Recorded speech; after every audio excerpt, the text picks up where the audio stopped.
সুজির পায়েস এইভাবে বানালে দুধের এরকম মোটা সর পড়ে যাবে আর সুন্দর কালার আসবে। এইভাবে পায়েস বানিয়ে কাউকে খাওয়ালে সে আঙুল চেটে খাবে আর এর স্বাদ সারা জীবন মুখে লেগে থাকবে। একদম ঝটপট কিভাবে এই সেরা সেরা সুজির পায়েস বানাতে হবে সেটাই আজকের ভিডিওতে দেখাবো।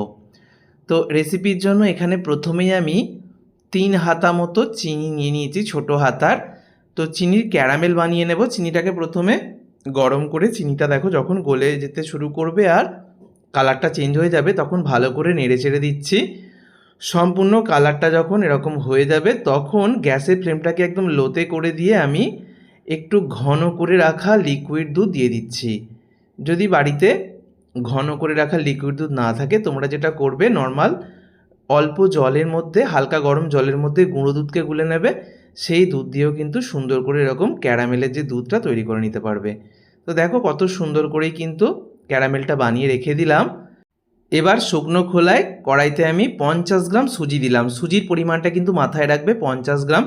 সুজিটাকে খুব ভালো করে আমি 2 মিনিট ভেজে নিয়েছি, তারপর সুজিটাকে তুলে রেখে দিলাম। এবার হাফ লিটার দিয়ে দিচ্ছি লিকুইড দুধ।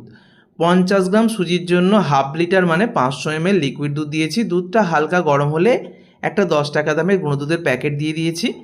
তো এই গুঁড়ো দুধের প্যাকেট থেকে গুঁড়ো দুধটা দেওয়ার পর ভালো করে মিশিয়ে নিয়েছি। 2টো এলাচকে ফাটিয়ে দিলাম আর একটা তেজপাতা দিয়ে দিলাম। এবার দুধটাকে ফুটিয়ে ঘন করতে হবে। দুধটা যখন কিছুটা ঘন হয়ে আসবে, দেখো তো দুধটা আমি দেখিয়ে দিচ্ছি, কিছুটা যখন ঘন হয়ে এসছে তখন আমি আগে থেকে ভেজে রাখা শুকনো খোলায় যে সুজিটা সেটা দিয়ে দিচ্ছি। সুজিটাকে তোমরা ঘিয়ের মধ্যেও ভাজতে পারো, আমি শুকনো খোলায় ভেজেছি। খুব ভালো করে সুজিটাকে মিশিয়ে নিচ্ছি হালকা হাতে।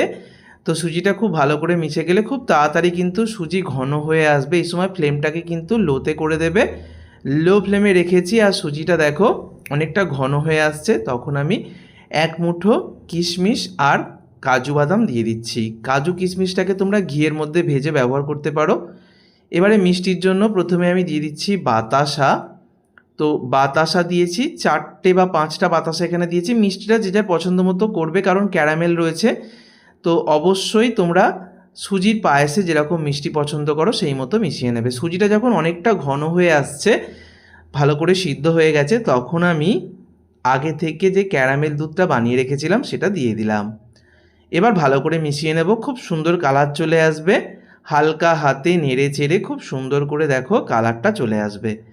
ক্যারামেল দুধটা দেওয়ার সময় সুজির ঘনত্বটা কিন্তু অনেক বেশি ঘন হয়ে গিয়েছিল বা মোটা হয়ে গিয়েছিল, এখন কিন্তু একদম পারফেক্ট চলে এসছে। ক্যারামেল দেওয়ার পর 1 থেকে 2 মিনিট গ্যাস জেলে রেখে ফুটে উঠলেই গ্যাস অফ করে দিতে হবে।